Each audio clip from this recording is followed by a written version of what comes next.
Dr. Carson, you've written a book on the Constitution recently. What does the Constitution say about whose duty it is here to act in this kind of a situation? We need to start thinking about the divisiveness that is going on in our country. I looked at some of the remarks that people made after finding out that Justice Scalia had died, and they were truly nasty remarks. We should be thinking about how can we create some healing in this land. But right now, we're not going to get healing with President Obama. All right, Republican presidential candidate Dr. Ben Carson joining us live this morning. Good morning to you, sir. Good morning. So how would you summarize your debate performance last night? Well, I was pleased to actually be included in the debate without having to jump up and down and scream and say, hey, me too, although there was some of that, but not to the extent that it has been before. And it was possible to direct people really toward more substantive things rather than the food fight, which really is rather irritating. It seemed like you were driving people to your website a lot, to your point about trying to drive people to see some of your substantive responses to some of these questions. Do you think, though, your performance... Well, not only that.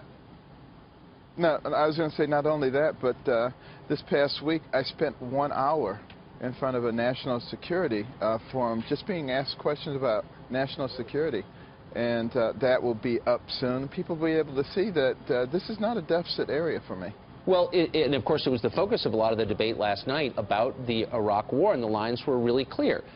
Should the Republican Party, should rank-and-file Republicans embrace the Iraq War, or should they disavow it? Which side are you on? Well, I don't think that it was the right thing to do in the beginning, but I do think it was a good idea to get rid of Saddam Hussein.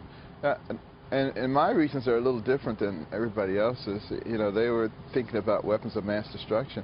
I'm thinking about the fact that he killed hundreds of thousands of his own people and was a real monster.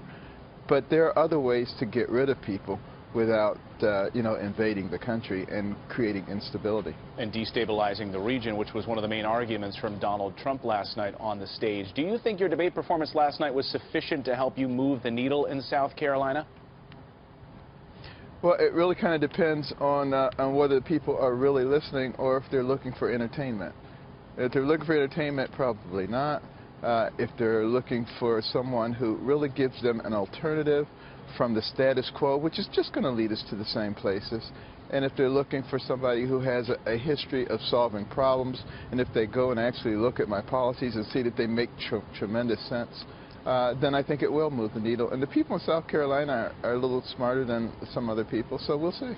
Well, so we know, as we're running on the bottom of the screen right now, that foreign affairs, the economy, these are still the biggest topics for the American people. What's your strategy? What are you going to do going forward? I mean, things got fierce last night, Dr. Carson. The battle is heating up. What are you going to do to stay in it? Well, I will continue to make appearances. I'll be here until the actual voting takes place. I'm going to be doing a lot of media, particularly local media, television and radio, getting to the people. And that's going to be the key. So what was it? I mean, you were on the stage last night. People are screaming at each other, calling one another liars. It really got bitter and personal. What was it like when the cameras were off? Did people talk? Did they shake hands? Did the hostility linger on stage? No. When the camera's not looking at them, they engage in cordial conversation.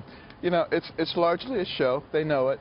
And I say it's like ancient Rome. Everybody wanted to go to the Colosseum and watch the lions tearing everybody apart while their society was crumbling around them. Wow. We're having exactly the same phenomenon right now. And hopefully we will wake up in time. Well, boy, I hope before the vandals show up. That would be bad.